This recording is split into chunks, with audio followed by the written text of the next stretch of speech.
The Oysters have absolutely demolished everyone who has tried to run dive comps into them. Yeah, like saying, except for HLE, who did some interesting stuff. I don't know if you call Zed a dive or anything, but I don't know what to call Zed. but they have really handled, I feel like they have really handled their drafts exceptionally. So we'll see about the changes that these two teams have made, because you know, KC is one of the teams that has changed the most over the course of this tournament. You know, the guy on screen right there, Yike, first couple of series were disastrous for him, but he has played so much better on specifically the Skarner, which they banned themselves this time, Maokai, Sejuani, and Ivern. Those have been like the god-like junglers of this tournament. JunJia, of course, was exceptional on all of them. I mean, JunJia, you know, might have possibly been the best performing jungler at the tournament for a large portion of it. So definitely a deserved Skarner ban there as well. And they also had kept their Zyra ban from last time. They're also going to go ahead on the CFO side, ban out the Ezreal, which is one of the picks that they played against KC in the previous head-to-head. The Vi banned away by KC. I'm a pretty big Vi doubter these days. I'm with you. I think that the tankier picks in the jungle alongside the Ivern have really been the secret sauce for a lot of the success that we have seen. Worth noting, Rest is in the roster here for the first game, as he usually is here for CFO. He loves to go for the Cassante. We'll see if they want to just blind that here on blue, or if they're going to wait a little bit for it. Yeah, he's also had a really, really good Rumble game. He had the really good Jayce game, so definitely some very versatile stuff. And there's one of the ones we just mentioned. He had that really good Rumble game, so they're going to slap that one back down. Let's take a look here at the answer from KC. Since they themselves banned the Vi out, already looking at other possible AD junglers to steal away. Since CFO started with the Rumble, you think that they're going to also look for AD jungles. Yeah. Definitely the other role taking a lot of hits here is the AD carry role. So Varus is still up, and there you go. Yeah, instantly, because the Caliste and Ezreal being banned, right down the priority list here. Okay, we'll lock in the Varus for KC first and foremost, giving Caliste the power of that champion that's just often so contested, so powerful. You can get such a dominant lane if you end up wanting to draft for that. He's just got so much potential with everything that he can bring to the table. I'm curious, are they going to try to pick an early response here to the Rumble? Nope, they're not too worried about that. Instead, just want to go with a power pick of their own here in the Sejuani. Again, this is what you were talking about. Yep. This is the type of stuff that Yike has had his glow up on. I'd like to see this for KC. Exactly. I think a lot of the KC fans will be very, very happy with this. He's had some of his best games. Even in the series they lost, his Sejuani game was definitely his best. So this is a classic though for JunJia as well. The Xin Zhao with Conqueror into a Sejuani definitely feels nice. It is that AD jungle that we were looking for. It is a fighter jungle. He is definitely the point man for so many of the skirmishes that CFO do try and go for early on. So hongQ definitely gonna have a lot of options for him open. So we have to wonder, are you gonna go AD carry here or drop it for the Azir? And they do drop it for the Azir. The reason I mention that is because the Azir has been incredibly high profile for him. He has performed so well on it, this 17-year-old on the international stage, and so they prioritize him getting the Azir and getting you know, that comfort, and they're allowing Doggo to just soak some more AD carry bans and drop his pick to the second half. And KC is going to respond to that Azir with the Yone picked up here for Vladi. They want to make sure that that pool doesn't get pinched any further. If you're going to be going up against one of hongQ's core picks, you want to make sure that you're answering it with something you're confident in, with how good this guy has been playing so far in the tournament. Yeah, definitely agree. So we assume try and whittle down more on Doggo's champ pool here. Take away the misfortune. Keep on throwing them there. Meanwhile, the desynced role here for top lane. Do they want to throw more at Canna, like carry answers into the Rumble? Yes, they do. There is one right there. Canna loves Mbessa, so that's definitely a good ban right there. Try and protect the rest Rumble a little bit. Okay, I expect another AD carry ban here, honestly, from KC. Just really put the pressure on that pool. Try to punish CFO for leaving Doggo's pick this long. The other thing that they want for CFO is like an engage for Kaiwing. So, I mean, Kaiwing has been very good on a lot of engaged supports, and there's so many left up that it almost would be like a drop in the bucket if you just fired off a random single bullet. Like, all right, well, there's 5 more, so. Yeah, Kaiwing is still going to get, you know, one of Alistar, Nautilus, Rel, you know, whatever. Leona, all that stuff. Whatever bottom lane they want to go with, but it's definitely going to need some more CC and structure from the bottom lane here, actually putting quite a lot of pressure on that pick. And so actually a good defensive ban there because they know Kaiwing's going to go a melee engage support, so you don't want to have to pay into a Renata alongside the Varus. That would just be such a painful lane. So, okay, it's immediately going to be the Leona locked in for KC. That means that we are going to see the last pick of the draft there for Canna, for the counter pick for top lane. Yeah. And a lot of times you're like, oh, do you want to pick Leona if Brom's still up? But you know that Kaiwing wants to play primary engage, not like a secondary like Brom or something, which doesn't have great initiation. So definitely a good pick there as well. All right, we're getting the Sivir.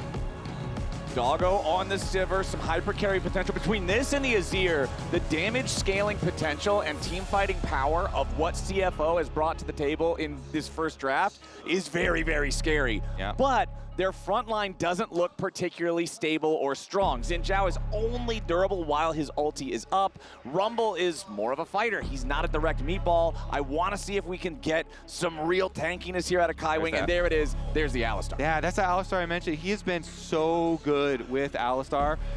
They have used it very frequently this tournament, almost at least once every single match that they've had. And it does serve a lot of roles. You know, Alistar is so versatile because he can be your initiation, but also some peel. The Sivir, the idea is that you can use the spell shield when you're facing all of this dive that is coming from KC, but also really helps to have a versatile bodyguard like Alistar that can potentially, you know, peel multiple, you know, divers that are coming your direction. And there we go. In the end, Flowers all comes back to the Jayce for Canna. Okay. That's always comes back. Be. It's good because it adds versatility. They've got dive options with Sejuani, Yone, Leona, and they have long range with both the Varus poke and the Jayce poke possibilities for later on. But as you mentioned, the Shurima scalers with the Azir and the Sivir, definitely a lot of options here for CFO as we get into a best of 5. I'm so excited, super deep in this Fearless. I hope that we get a full 5 games. Oh yeah, CFO, very strong showing against KC the first time around. KC absolutely leveling up so much since that first game against the Oysters. I wonder if they've got what it takes to go toe-to-toe with these guys who have honestly, I agree with Emily, this has been my favorite story of the tournament, is just how impressive CFO has played so far. Everybody just falling to the wrath of the Oysters, except for HLE, but HLE's not in the game right now. This is going to be a fun one. I really want to see where the action goes to in this game. I want to see if we have a lot of focus around the bottom lane. If you remember back to the first time that these two teams played each other a few days ago, there was a lot of focus on the bottom lane from JunJia for CFO. Yeah, and I just have to say, JunJia has been so consistently good. Incredibly impressive in a tournament where the majority of junglers have not been consistent. I would say every other jungler has had bad games and definitely not been consistent. JunJia constantly has delivered. It's why he really does run that region. Let's see about the level 1. Doesn't look to be too spicy here, though we did have a double sweeper start for KC, which I'm eyeballing. Yike himself also starting the sweeper. All right, so as we start off with a mostly uneventful level 1, I got a couple of fun Doggo facts for you, Kobe. Going back to the first series that these two teams had against one another, Doggo got first blood in both games. Big reason why is, of course, that JunJia pressure we were talking about. But after getting first blood in those games, he would go on to not die a single time in the entire series. That is a big reason why that series felt as one-sided as it did, and I feel like Doggo has got to have a target on his back from the KC side. They know that this guy is a threat, they know that this guy is a problem, and they know they have to have better answers this time around. 100% Flowers. CFO put a lot of effort into getting a lot of money into Doggo, and he has made it worth their while. So here we go, trading early on already. He has also been very aggressive. I love the killer instinct on this guy. We have seen it many, many, many times. And the trading will be fairly heavy on bottom side, but both junglers are also starting on the bottom side of the map. So presumably heading on up for their full clears up towards the top matchup instead. And the jungles really is one of the highlights here as far as the matchups in this series. You know, we've talked at N on JunJia. He has just been exceptional for them, and... Wow, Targamas going in real far there. Immediately as he hits level 2, goes for the flash, Zenith Blade, but it's so close to the enemy turret that he can't keep going with the rest of that. So Doggo and Kaiwing still going to be fine. It does cost the cleanse from Doggo, but I honestly think they're happy with that trade. Yeah. I think so. Let's see. Hex Flash out of the brush constantly, though, from Targamas. They'll still be able to put a lot of threat here. The Alistar Sivir, definitely not very strong super early on, so right. Just trying to farm up. Farm is the name of the game for them. And as we have our junglers transitioning up through their full clears up to the top side, maybe we'll see a little bit of a skirmish over that top Scuttle Crab, but the trading does continue down here. Just the... Hex Flash here available, and the Ignite traded for Cleanse, so not too big ramifications for that early trade. Exactly. You know, just the minor spells, and then it's not that big of a deal because of what you said about always hexing. We got a ping for an early gank. So okay. JunJia is going to skip a camp to go for the gank. Okay. Yike is here too. Okay, Yike has a level advantage. Keep that in mind. JunJia is going to arrive first into the lane, immediately uses the Audacious Charge back to the minion wave as soon as he sees Yike right behind him with that +1 on the levels. Yeah, Yike doing the seamless full clear there, so he's going to have level priority plus top lane priority, should be able to get double Scuttle Crab. You would have to assume he can just take this top one, cross over down to bottom side. That way, not only does Yike... Wait a second. Not only does he get double scuttles, but he's going to relieve pressure on mid lane, plus get a mid lane flash, and relieve the pushing on bottom side as well. So huge jungle influence there simply by doing the speedy full clear for himself and matching on top side. And that's a great start for Yike. That is so much better of a look than what we were seeing the first time these two teams played. We've already talked about how he started this tournament off very rough, lots of errors, plenty of mistakes, but he's really fixed it up so well. He's become a huge driver for the playmaking of KC throughout their wins, throughout their better looks in the second half of this event. And honestly, I feel like when he's on, he is such a playmaker. Yeah, he really is. And remember, even their first series of the tournament versus TL, he did have a good game, and it was the middle game on Sejuani as well. So let's take a look at it, because he also has some nice shallow wards to work with. Tri-Brush on bottom side already warded up for KC. The Raptors already warded up for KC as well, and he's going to come for a lane gank here. Targamas is going to be the one to look for it, as waiting in the shadows. Both junglers here, though. Yep, everybody's ready to party. Kaiwing flashing forward so he can get the headbutt back on Targamas, who already flashed earlier. Remember that. First blood, 3 out of 3 games to Doggo. Junglers matching for the bot lane as well. JunJia's there trailing through the brush. Kaiwing again on his Alistar. He goes for the flash, he goes for the kill, and they get it into the hands, Flowers, of guess what? Doggo. Again, a first blood for Doggo has been the recipe for success. Now, Rest could be in a little bit of danger here. Does have the minion wave coming up to block any future shock blast, but he is very low in terms of HP. Kind of going to tick level 6. Rest pretty close to getting his own ultimate marker there. Wants to stick around just a little bit longer. Does not want to give up all these minions if he can help it. Canna just getting the wave shoved up all the way, as Rest should be able to burn most of these down, no problem. But yeah, Kaiwing on this Alistar. Let's talk a little bit more about this guy, because I feel like he has just set up so many plays for CFO throughout their run in this tournament so far. Let's take a look at how he does this one. Yep, right into Targamas, because remember in the early trade, Targamas had used his flash, turned it into Hex Flash, and it's just a very good punish there, because you get the trailing gank from JunJia, so even if junglers are matched, which they were, they get the initiation, they get the early kill, they punish the flashless Leona. Now, speaking of that Leona, the Alistar, and both junglers now all hanging out in mid lane for the party. Canna going to rotate down here too, though. That's going to make it a 4v3, but Vladi now has to snap back to the Soul Unbound as Doggo's ready to join up with the rest of the team.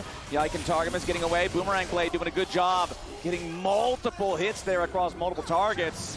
So even though the fourth man arrived first for the side of KC, it was CFO with that killer instinct Void Grub stolen away, though, by an accelerated Shock Blast. Nice job to Canna on that one. That is huge, because KC were going to get a turret plate on bottom side into the hands of Caliste as payment, but CFO don't even get all three, so they're not even going to get credit towards a Feats of Warfare objective there. And KC, yeah, they get their full turret plate here for Caliste. Plus, they have started the Dragon, although JunJia is kind of rotating over.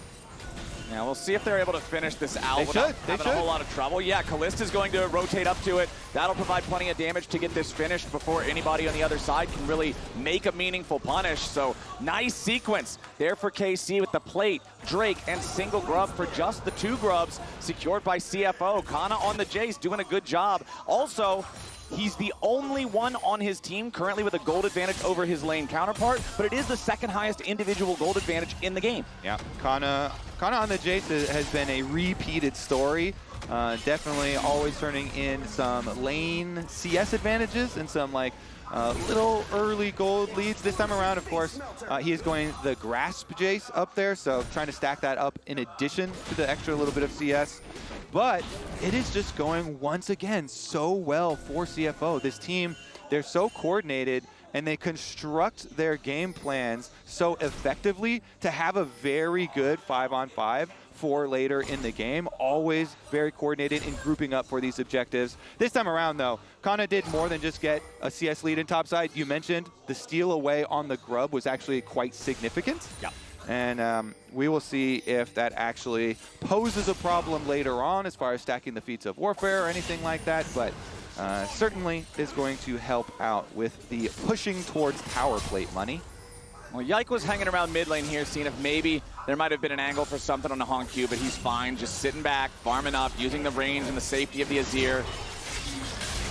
Quick snap trades back and forth between the two in the mid lane. Both of them have such powerful explosive ultimates too. If they can get the help nearby, it could quickly turn bloody, but honestly, nobody's super interested in it right now. Yeah, I mean, usually, yeah, the early stages, Azir going to look for the CS lead on the Yone, and then the Yone, about right now, you know, with ults and with people roaming through the lane, looks for some extra kill pressure to make that Azir more honest and make that Azir less aggressive towards him.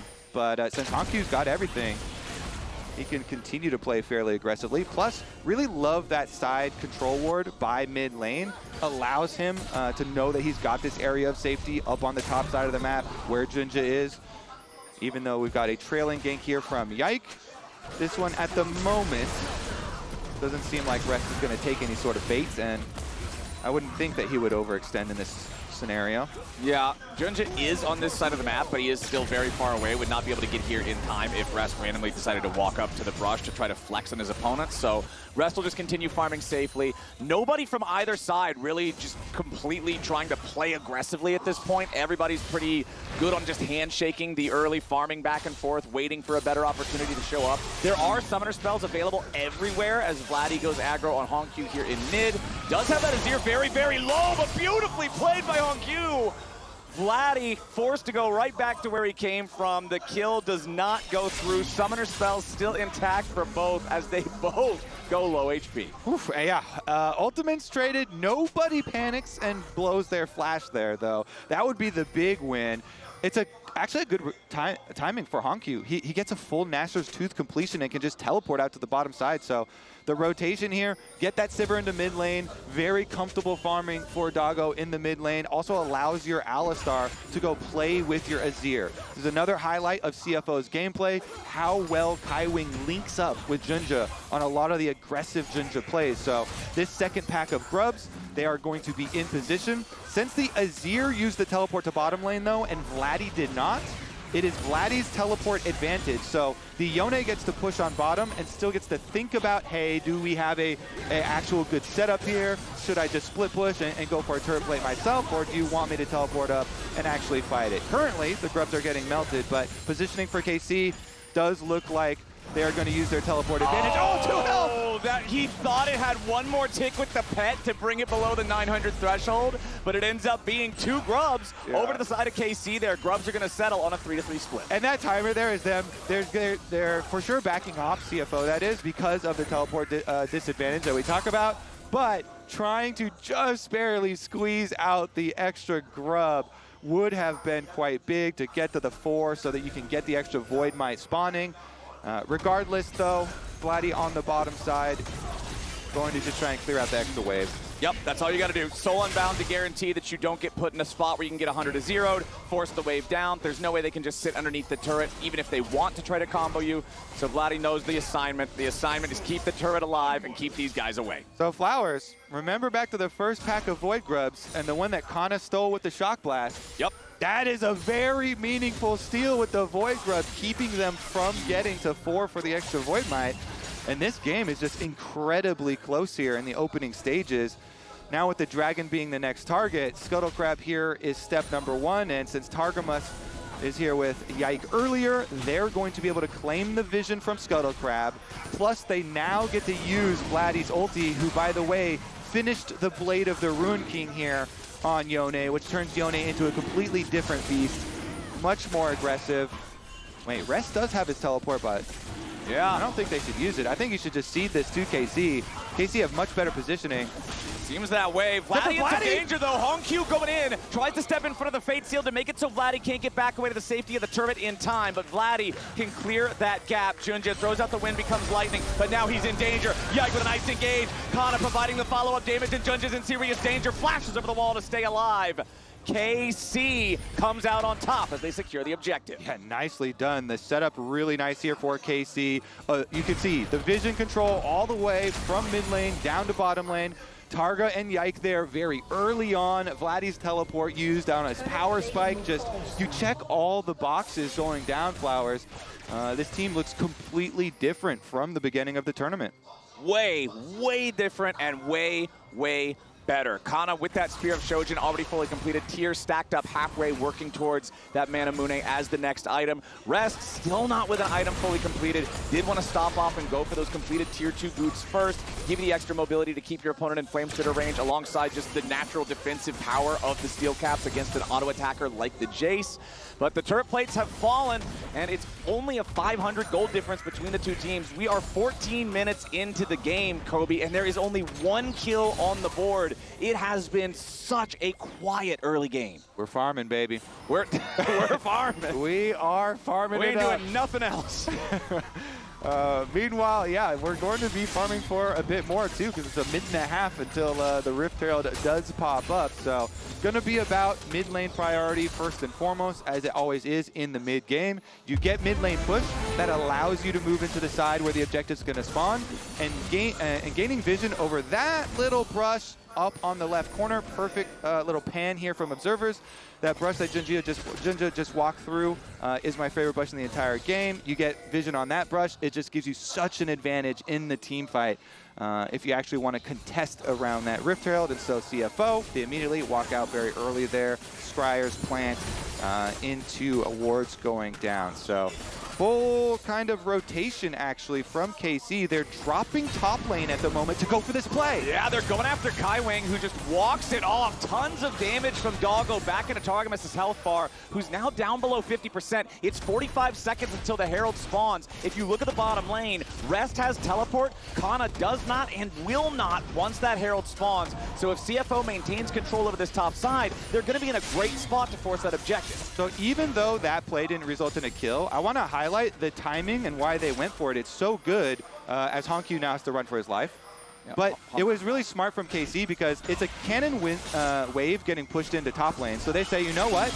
Let's drop the top little timer here and go for a pick. Because if we can get something big out of CFO before the Herald, then we'll get a large advantage, in that fight, and we won't lose too much on the top wave of top side. Ended up, they didn't get, anything really big out of it, but that's kind of like why you kind of go for that little window there. We'll see if the top lane tower actually ends up falling to that pressure, though, because then the payment would be even bigger. And right. Since CFO didn't give up anything big in that KC attempt to find them in jungle, they're happy to start off this Herald, and they're actually going to burn through it fairly quickly, but KC move over to contest. Canna's recalling now, so Canna will not show up. All you can do is try and poke steal, and CFO, they're able to get another victory here in the form of the Rift Herald. Immediately used mid so they can hard push Flowers. They're gonna just destroy this, and Caliste might have to worry about a dive afterwards too. It's a long-range drive straight into the mid lane. They're going to race Canna for the bottom lane turret, but nope, there it is. First turret already claimed in mid. The response from KC in the bottom. Yike, Targamas, and Vladi were threatening to close in behind them, but they do not. They call it off, and they're just going to actually trade the outer tower down on bot side for Canna. We go for a little drive here. Escort Shelly up to the top side, Flowers. Just run it into the ditch and hop out. They're having a good time. They're playing by Grand Theft Auto rules here. You don't need to park the car. Rotate it over to the ward to kill that ward quicker. There you go. Min-maxing the vision game here, Kaiwing. All right, so important to note, it is 35 seconds until the next Drake spawns, and the first two have both gone to KC. This would also not just be soul point, it would be a feat for them. Big deal on that one. Really would like to get that on the board too. So Flowers, main thing about Sivir that you know very, very, very well. She scales incredibly well for AoE damage for these team fights. We've got 2 item power spike here. The Quick Blades was just finished for Doggo. So Doggo has accomplished the first goal here for Sivir. Gets a 2 item power spike, and they want to use it. Okay, Targamas is going to be the target here from JunJia as he immediately pops the Crescent Guard to make sure the counterattack from KC isn't too much, as Kaiwing and Targamas both chunk down to about half here. KC's going to start up the Drake immediately themselves. Everybody from both sides here ready to square off. Yike taking a little bit of damage there from the Electro Harpoons. Vladi's going to be the one putting most of the work into the Drake. He knows he can do it pretty easily. Kaiwing and Targamas off to the side. JunJia taking a lot of damage there as the Chains of Corruption don't really find a target. Targamas going to be in some trouble now as the Dragon is down to 3,000 HP. Vladi thinking about maybe trying to make an entry into the fight somewhere. Goes over the wall there with the Fate Seal. Meanwhile, the fight up in the top half. The Infernal Drake is already secured by the side of KC.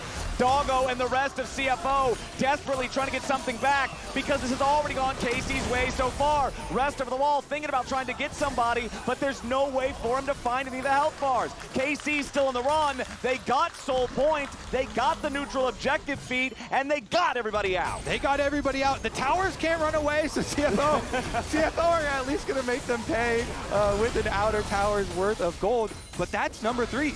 This is a very quick 3-stack on Dragons for KC. They fight them off on kind of 2 fronts here. You see on the bottom side, Alistar setting up Targa for JunJia to jump in on. And even though, you know, Vladi and Yike use a lot here to peel for Targa and he flashes away, they're able to walk everybody out, even across the Rumble Ultimate here. Caliste and Vladi can walk back to the tower, so everybody on KC low, but not low enough for anyone to actually fall. And Yike, all he needed is the Heart Steal, the tanky Sejuani, just walk away with the Scriver scratching his back.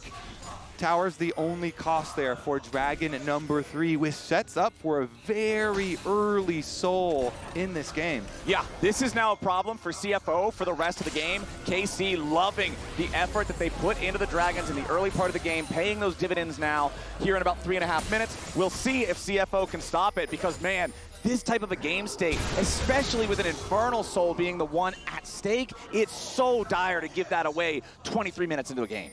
Makes me very excited for the next like 5 to 7 minutes of this game because I still have my eyes on Doggo. Like, this Sivir is quite rich. The Sivir is on pace.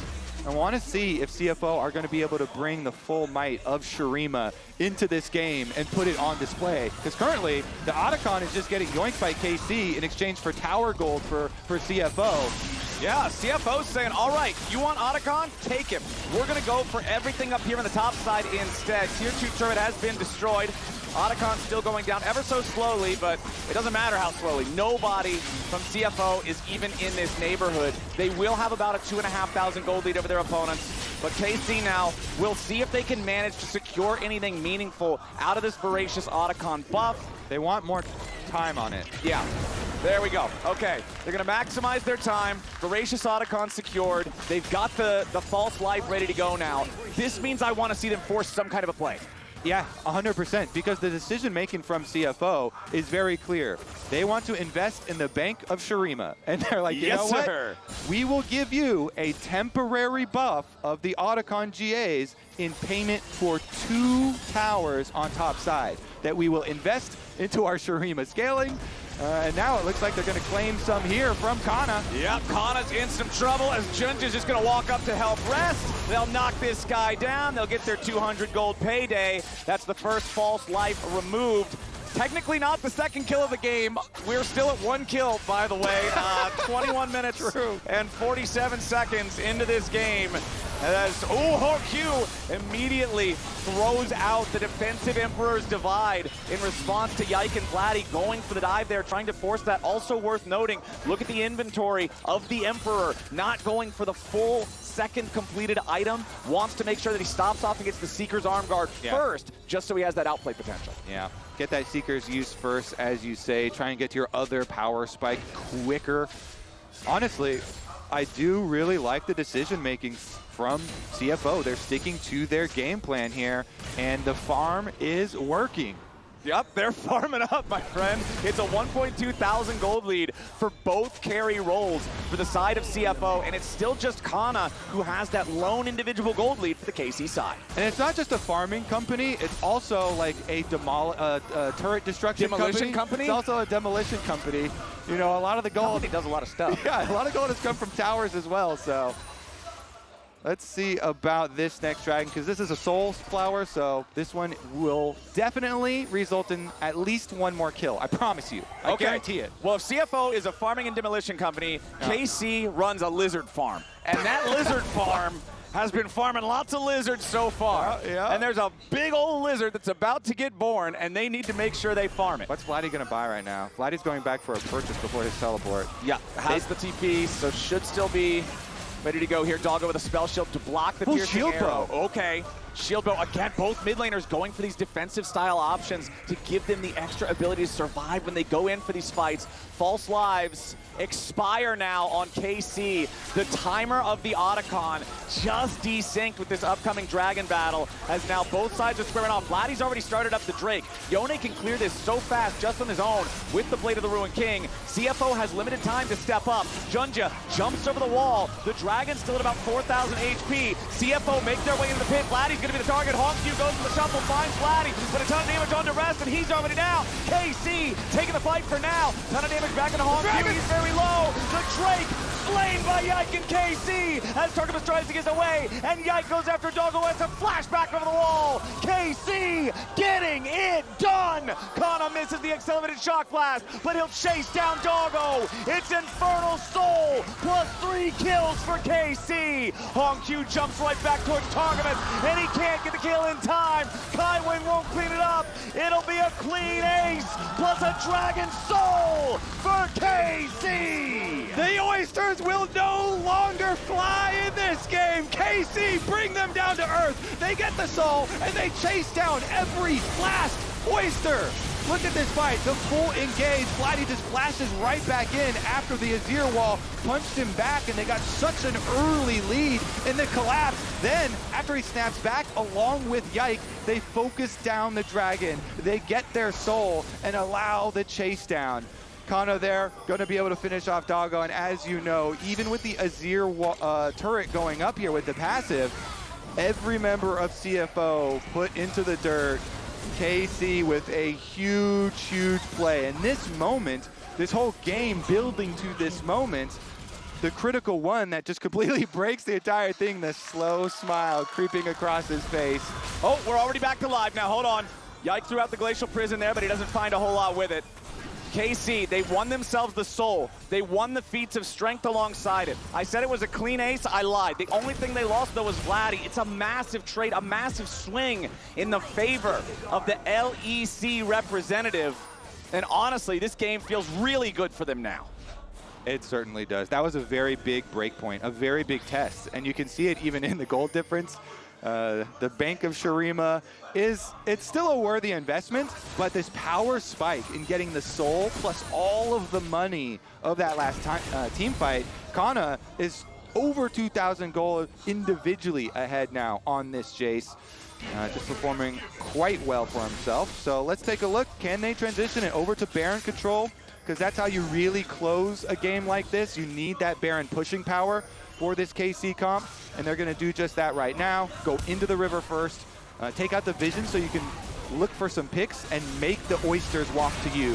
JunJia in some danger now as Targamas goes in, leading the charge for the rest of KC. They pop the enemy jungler, and with JunJia down, now there's a ton of danger. Nice shuffle comes out from hongQ, but it's not nice enough. He tries to jump back over the wall. Kaiwing and Rest keep fighting. Doggo's on the very edge of the fight. He can't do any damage. And KC taking the momentum they earned in the bottom half of the map and running with it. That's going to be Baron for sure for KC. They get their picks. All CFO can do is just try and rotate and push out some minion waves. They ping towards mid tower, but that's too close. Caliste doesn't want to let him have anything.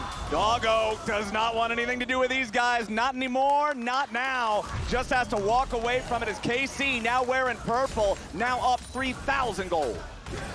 Huge stuff here. And so moving in, they're actually not even fully committing. Yike was clearing the ward, so JunJia thought, maybe I can finish this blue. And JunJia just stuck around too long, fully punished. Targa and Vladi right there, ensuring they get the pick. Right here I thought for sure also Targamas was going to burn down, but does not. Chugging his potion with his W on. Leona too tanky, and Caliste here going to be able to have free farm in mid lane. They push mid, they rotate over to the top side, over to Vladi where he's already pushing, and they can use this Baron buff in a 4-1 split push with Canna's teleport being ready. All right, CFO's gonna try to keep defending. Caliste went fishing with the Chains of Corruption, didn't find much. Equalizer just forcing KC back. Yike so tanky, there's not any world where CFO can force an engage on him. And all of KC is just buying time for Canna, meanwhile in the mid lane, to take down the tier 2 turret. They're doing a great job with this split push pressure, as we'll see if they can continue just hard forcing now onto the tier 2 in top. CFO, they know that they can't afford to try to stand here and defend this outer turret, and they just have to back away as it falls. Yep, goal accomplished there for KC. Quick destruction of 2 towers for themselves. Go back, spend that gold on your reset, and return to bottom lane where the last outer does stand. Nice chunk of change still left in that one, and really good job using their power spike on winning the Dragon Soul fight here to continue to snowball and keep the pressure on CFO. Just trap CFO inside their own base, make it hard for CFO to even get wards in their own jungle so they can't kind of set up any sort of comeback plays. Oftentimes you'll see teams that are kind of pinned down like this fully overload and just send everybody to one side of the map, try and catch you by surprise, you know, get a pick here and then turn around a comeback play. But KC have not allowed CFO to do that just yet. Well, we had 1 kill and a 2,000 gold lead for CFO at about 23 minutes. Now hold on. Targamas is the target for CFO, but that's not really a great target. That almost never works. JunJia's gonna be in some danger now too. Pressing guard, keeping him in a decent enough spot. Yike on the southern side of the fight as KC still feeling good, and Vladi's coming in on the flank. hongQ goes in, finds a shuffle on Caliste. They need backup to try to take him down. They got to get something back, but CFO are just too far behind. Every effort is not enough. They're trying to exit stage right, but it doesn't matter. Vladi's made his way into the fight.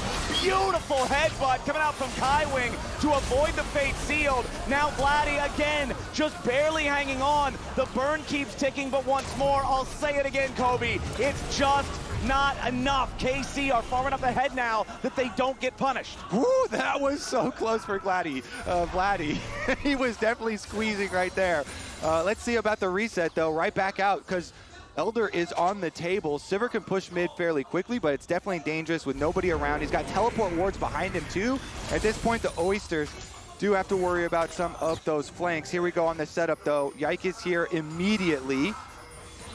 Okay, we'll see how CFO wants to approach it. Kaiwing in some serious danger. He's just gonna die before anything else can happen, and now the same song's gonna get sung for hongQ with 2 dead. That's it, fight's over before it starts, and KC's gonna pick up an Elder Drake. Unless there's a miracle steal here from CFO or JunJia or something, this has gotta be KC wrapping it up. JunJia, Rest, and Doggo here. Do they have a miracle in them? I don't know about water turning into wine on this one, Kobe. The only red in this water is about to be blood, and it'll be oyster blood if they go anywhere near this thing. Caliste and Yike have all the damage they need to secure the objective. The remaining 3 players of KC can zone everybody else away, and CFO's chances have all but evaporated now as KC has the Elder ready to push for the win.